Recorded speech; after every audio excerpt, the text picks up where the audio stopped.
আল্লাহু লাকা মা তাকাদ্দামা মিন যামবিকা ওয়া মা তাআখার। ও নবী, নিজের দেহের উপর কেন এত কষ্ট দেন? কেন রাত জেগে এরকম তাহাজ্জুদের জায়নামাজে দাঁড়িয়ে থাকতে থাকতে পা দুটো আপনার ফুলে যায়? কেন কষ্ট করেন? আল্লাহ কি বলে নাই, ও নবী আপনার আগের গুনাহ মাফ, পরের গুনাহ মাফ? আসলে বিশ্বনবীর কোনো গুনাহই নাই। নবীরা মাসুম হয়, নিষ্পাপ হয়। তারপরে বিশ্বনবীর মর্যাদা, স্ট্যাটাস বোঝানোর জন্য আল্লাহ বলেন, নবী আপনার আগের পরের সব গুনাহ আমি আল্লাহ মাফ করে দিলাম।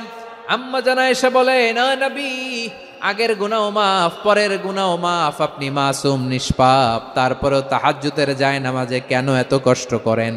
বিশ্বনবী জবাবে বলেন, আফালা উহিব্বু আন আকুনা আবেদান শাকুরা। ও আয়েশা, আমি কি শুকরগুজার বান্দা হব না? আমি কি শুকরগুজার হব না? আল্লাহ আমার সব মাফ করে দিছে, ঠিক আছে, আমার গুনাহ নাই, ঠিক আছে, কিন্তু আল্লাহর নাজ নেয়ামত ছাড়া তো এক মুহূর্ত আমার পক্ষে বেঁচে থাকা সম্ভব না। সে আল্লাহর নেয়ামতের শুকরিয়া হিসাবে আমার কি শুকরগুজার হওয়া উচিত না? আফালা উহিব্বু আন আকুনা আবদান শাকুরা। আমি কি শুকরগুজার বান্দা হব না? ও আমার ভাইয়েরা, বিশ্বনবী ঠিক এমন ভাবে আনুগত্যের নমুনা দেখাতেন। এখানেই শেষ নয়, আম্মা জানা এসে বলেন, তাহাজ্জুদের জায়নামাজে দাঁড়িয়ে থাকতে থাকতে ফালাম ইয়াজাল ইয়াবকি হাত্তা বাল্লা লিহিয়াতাহু। আমার নবী কেরাত পড়তে পড়তে কাঁদতে কাঁদতে দাড়ি বেয়ে বেয়ে ওনার পানি ঝরতো। আর এক জায়গায় এসেছে হাত্তা বাল্লা হাজারাহু, নবীর জামা ভিজে যেত চোখের পানিতে। অন্য বর্ণনায় এসেছে হাত্তা বাল্লাল আরদা, সিজদায় লুটিয়ে পড়ে যখন বিশ্বনবী কান্না করতেন, বিশ্বনবীর চোখের পানি দিয়ে জমিন ভিজিয়ে যেত, জমিন ভিজিয়ে দিতেন। কি আনুগত্য, কি আনুগত্য! এরপরে নামাজ শেষে দোয়ার মধ্যে বিশ্বনবী বলতেন, আল্লাহুম্মা ইন্নী আবদুক, ও আমার আল্লাহ, আমি আপনার দাস। ওয়াবনু আবদিক, দাসের ঘরের দাস। ওয়াবনু আমাতিক, দাসীর ঘরের দাস। সুবহানাল্লাহ, কি বিনয়! দোয়াতে বলতেন, আল্লাহ আমি আপনার দাস। দাসের ঘরের দাস মানে আমার বাবা আব্দুল্লাহ আপনার দাস। দাসীর ঘরের দাস মানে আমার মা আমিনা আপনার দাস। সুবহানাল্লাহ। নাসিয়াতি বিয়াদিক, আমার মাথার চুলের ঝুঁটি আপনার হাতের মুঠোয়, আপনি যেখানে টানেন ওইখানে আমি যেতে বাধ্য। আপনি আমার চুল ধরে ডানে টান দিলে আমি ডানে যাই, বায়ে টান দিলে আমি বায়ে যাই। আমার কোনো ক্ষমতা নাই, সব ক্ষমতা আপনার। দেখেন, যেই নবীর কোনো গুনাহ নাই, উনি দোয়ার সময় বলতেন, আল্লাহ আমি আপনার দাস, দাসের ঘরের দাস, দাসীর ঘরের দাস। আমার মাথার চুলের ঝুঁটি আপনার হাতের কবজার ভিতরে, এদিকে টান দিলে আমি এদিকে যেতে বাধ্য, ওদিকে টান দিলে ওদিকে যেতে বাধ্য। যেই নবীর কোনো গুনাহ নাই, নামাজে দাঁড়িয়ে থাকতে থাকতে পা ফুলায় ফেলতেন। যেই নবী নিষ্পাপ, কোনো গুনাহ নাই, কাঁদতে কাঁদতে দাড়ি ভিজায় ফেলতেন, জামা ভিজায় ফেলতেন, সিজদায় পরে জমিন ভিজায় ফেলতেন। পড়েন সুবহানাল্লাহ। তাহলে আমাদেরকে কেমন অনুগত হওয়া উচিত? আমাদের তো গুনাহ নাই নাকি? বিশ্বনবীর যেমনি গুনাহ নাই, আমাদের তো গুনাহ নাই না? গুনাহ টুনা আছে আপনাদের? হ্যাঁ, যে বিশৃঙ্খলা করতেছেন, গুনাহ তো নাই আপনাদের? হ্যাঁ, গুনাহ আছে আমাদের? গুনাহ নাই কার? দেখি হাত তোলেন তো, যে হুজুর আমি কোনোদিন কোনো পাপ করি নাই, নিষ্পাপ, বেগুনা, মাসুম, জান্নাত থেকে পালায় আসছি। জান্নাত থেকে পালায় আসছেন এরকম কে আছেন দেখি তো? আছে এরকম কেউ? আছে? নাই। আমরা সবাই পাপী, আমাদের পাপের কোনো শেষ নাই। আওয়াজ করে বলেন ঠিক কিনা? তাহলে আসুন আমরাও বিশ্বনবীর মতো অনুগত হই, অনুগত হয়ে আল্লাহর কাছে চাই। এই যে আল কানিতিনা ওয়াল কানিতাতি, মানে অনুগত বান্দা এবং বান্দি। আমরা দোয়ায় কুনুত পড়ি না? কুনুত কোন নামাজে? কোন নামাজে? বিতরের নামাজে কি দোয়া পড়ি? দোয়ায়ে কুনুত। এই কুনুত থেকে ওয়াল কানিতিনা ওয়াল কানিতাত, তাফসীর বুঝে নেন। কুনুত থেকে কানিতিনা ওয়াল কানিতাত। তাহলে দোয়ায়ে কুনুত হচ্ছে বিনীত হয়ে, অনুগত হয়ে আল্লাহর কাছে চাওয়া।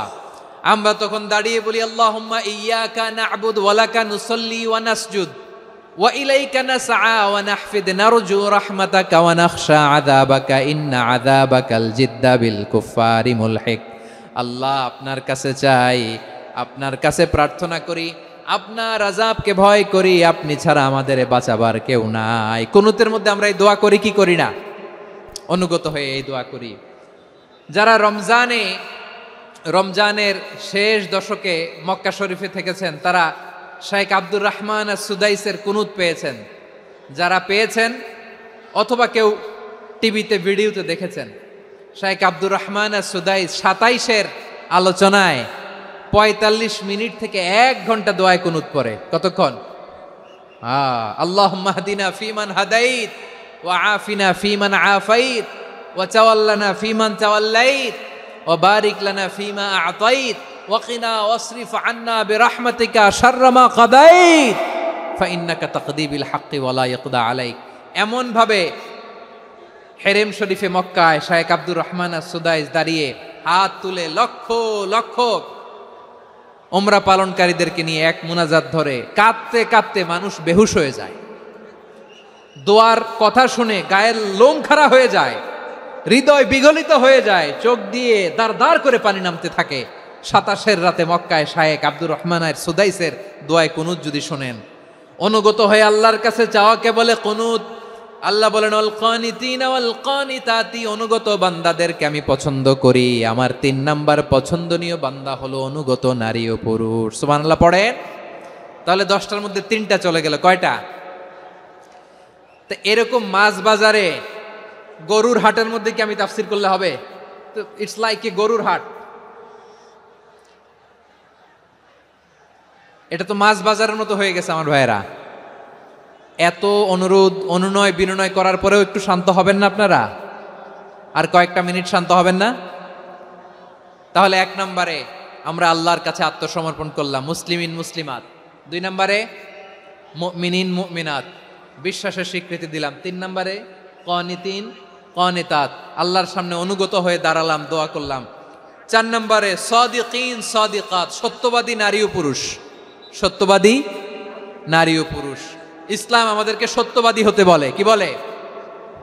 সত্যবাদী হতে বলে, মিথ্যা বলতে নিষেধ করে। কারণ মিথ্যা সবচেয়ে বড় পাপ, সব পাপের বাপ। সব পাপের বড় পাপ হচ্ছে মিথ্যা। একটা মিথ্যা বললে ওইটারে ঢাকতে আরো 10টা মিথ্যা বলা লাগে, ওইটারে গোজামিল দিতে আরো 30টা মিথ্যা বলা লাগে। কি লাগে না? আর কোনোদিন মিথ্যা বলবেন? মিথ্যার সাথে আমাদের সম্পর্ক নাই। আওয়াজ করে বলেন, মিথ্যার সাথে আমাদের সম্পর্ক নাই। কিন্তু আমাদের সমাজে মিথ্যা আছে না নাই? হ্যাঁ, ময়মনসিংহবাসী মিথ্যা বলে না, সত্য বলে নাকি? মাশাআল্লাহ মাশাআল্লাহ। এখন মোবাইল ফোনের কারণে মিথ্যা আরো বেড়ে গেছে। বিছানায় শুয়ে আছে, অফিস থেকে ফোন দিছে, আপনি কোথায়? কয় স্যার জ্যামে আটকে আছি। জ্যামে আছে না নাই? আসলে কোথায়? হ্যাঁ, বিছানায়। দেশের ভেতরে আছে। ফোন করছে একজন, বলে আমি একটু জরুরি কাজে দেশের বাইরে এসেছি। আছে না নাই? এরকম মিথ্যা কথা, মিথ্যা আশ্বাস। আমাদের নেতারা জনগণকে মিথ্যা আশ্বাস দেয় কি দেয় না? সব নেতারা দেয় তা বলি না, কিন্তু অনেকেই দেয়। এই মিথ্যা আশ্বাস যেন আমরা না দেই। সমাজে মিথ্যা বয়ান আছে না নাই? মিথ্যা ন্যারেটিভ আছে না নাই? আদালতে মিথ্যা সাক্ষী আছে না নাই? ওই সাক্ষীর উপর ভিত্তি করে মিথ্যা রায় আছে না নাই? ওই মিথ্যা সাক্ষীর উপর ভিত্তি করে আমরা এদেশে যাবজ্জীবন দেখেছি, এদেশে ফাঁসির কাস্টে ঝুলানোর নাটক মঞ্চায়ন করতে দেখেছি। আওয়াজ করে বলেন ঠিক কি না? এই মিথ্যা আমরা চাই না, আমরা সত্য বলবো, কারণ আল্লাহ সত্যবাদী। আল্লাহ কি? সত্যবাদী। বিশ্বনবী ছিলেন সত্যবাদী, আমাদেরকেও তিনি সত্যবাদীদের সাথে থাকতে বলেছেন। তিনি আমাদেরকে বলেছেন সত্যাশ্রয়ী হতে।